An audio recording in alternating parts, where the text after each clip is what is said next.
Welcome to the wonderful world of bread making with your new West Bend bread and dough maker. To ensure success every time, I'd like to familiarize you with the bread maker and with the bread making process. But before we begin, let's review a few basic tips and guidelines when using your new bread maker. First, always read the instructions carefully. A recipe book with care and use instructions has been included for your benefit.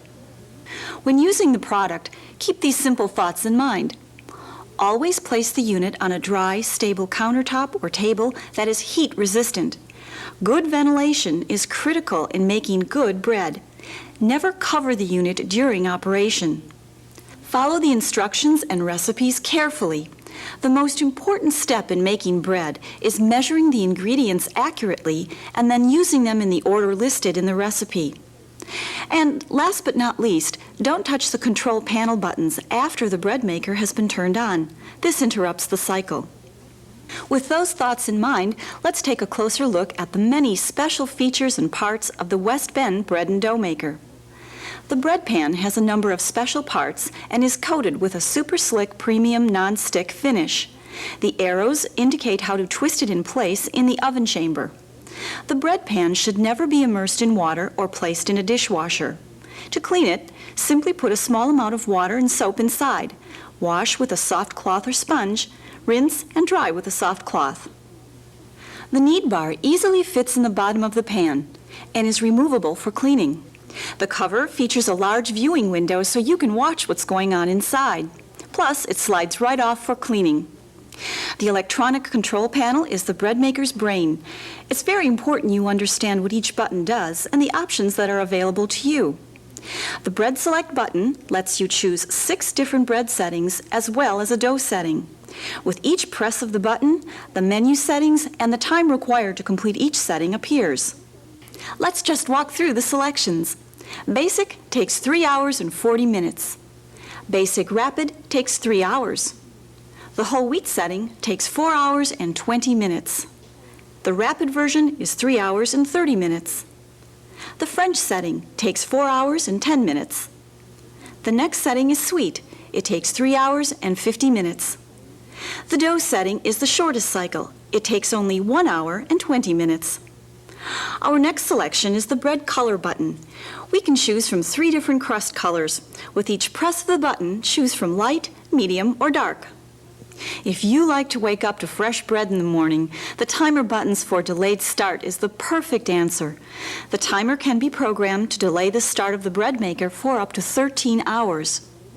The start-stop button turns the bread maker on and off. A red signal light under the word "on" will glow and it will remain lit until the bread maker is turned off. To turn the unit off, press and hold the start-stop button down for about 3 seconds or until the on light goes out. The lock button lets you lock the selected program into the control panel after the bread maker has been turned on. This will prevent accidental tampering of the control buttons, which can interfere with the bread making process. Once the bread maker is functioning, the words rest, knead, rise, and bake will always tell you which cycle the bread is in.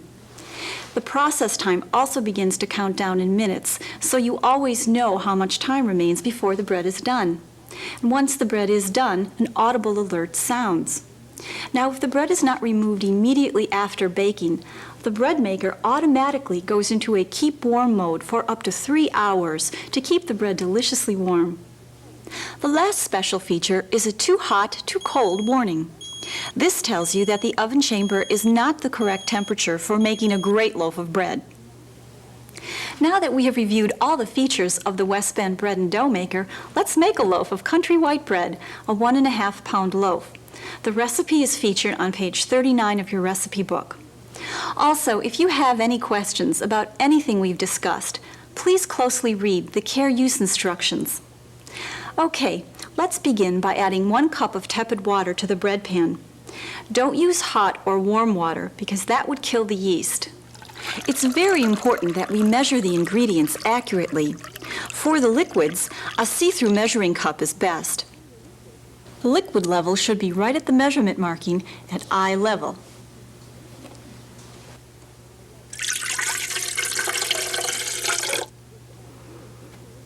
Our next step is to add 2 3/4 cups of bread flour. Don't use all-purpose flour, self-rising flour, or cake flour because poor results will be obtained. It's very important to measure the dry ingredients accurately. We suggest that you spoon the flour into the dry measuring cups and then level it off. Then add 2 tablespoons of dry milk, 2 tablespoons of sugar, and 1 3/4 teaspoons of salt to the bread pan. The tablespoon and teaspoon measurements should also be level.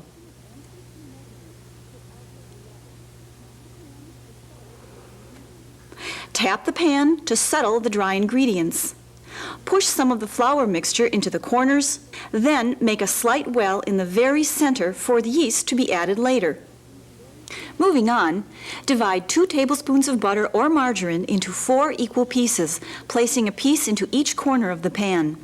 It doesn't matter if you prefer margarine or butter, since they're interchangeable and they can be used right from the refrigerator. Our next step in the recipe is to add 2 teaspoons of active dry yeast to the very center of the pan, right where we made our slight well. This area protects the yeast from becoming wet. Of course, you should always check the expiration date on the yeast to make certain it's fresh. There's more information about yeast and the types to use in your recipe book. Now, we're ready to put the bread pan into the oven chamber. We recommend that you put the dry ingredients into the pan outside of the chamber so you don't accidentally spill inside the chamber. The bread pan twists to lock in place, and we close the cover. Program the bread select for basic, and the process time of 3 hours, 40 minutes appears in the display. Then we choose our bread color for the crust. I prefer medium. Press the Start/Stop button to turn the bread maker on. The on light will glow when the bread maker is on. While we wait for our bread to bake, I'd like to take a few moments and talk about bread mixes, like the one that was packed with your bread maker. Pre-packaged mixes are easy to prepare. However, just remember to check the expiration date for freshness, and like the recipes, always follow the instructions carefully. Always add the recommended amount of liquid to the bread pan first. Then the flour mixture, tap, make a slight well, and add the yeast on top. Make certain that if you're using a 100% whole wheat or natural grain mix, you select the whole wheat or whole wheat rapid bread setting. Don't forget to select the desired bread color. If you like to save time and money, you can prepare your own bread mixes ahead of time and store them in the refrigerator. Simply measure all the dry ingredients, accurately of course, into a plastic bag. Don't add the yeast, and then close with a twist tie. Label what type of bread and the size loaf. When you're ready to make the bread, simply add the liquid ingredients to the pan as the recipe directs. Add the dry mixture and level. Then add the butter or margarine and the yeast on top. Making bread is really quite simple if you just remember the golden rule. Don't take shortcuts, and always measure the ingredients accurately and add them in the correct order. Now, sometimes things just don't go as perfectly as we'd like. Then what do? Well, I'd like to show you some common errors we see when people begin to make bread. Let's review some troubleshooting areas. For example, if your bread collapsed while baking, you probably didn't measure the liquid accurately. If your loaf is mushroom in shape, you probably added too much yeast or perhaps the wrong type of yeast. If your loaf looks like a gnarly, knotted oak tree, you probably didn't use enough liquid. Does your loaf look short? Perhaps you didn't use the right type of flour, or maybe the liquid was too hot. And last, if your bread doesn't slice easily, if it seems sticky, you probably didn't allow the bread to cool for the recommended 15 to 30 minutes. I've covered a few common errors in making bread. If you're having trouble, please refer to the front section of your recipe book. 15 problems and their solutions are covered. If you're still feeling frustrated, call the West Bend toll-free helpline.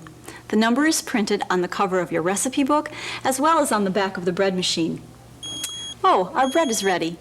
An electronic tone alerts us to the fact that the cycles have been completed and the bread is finished.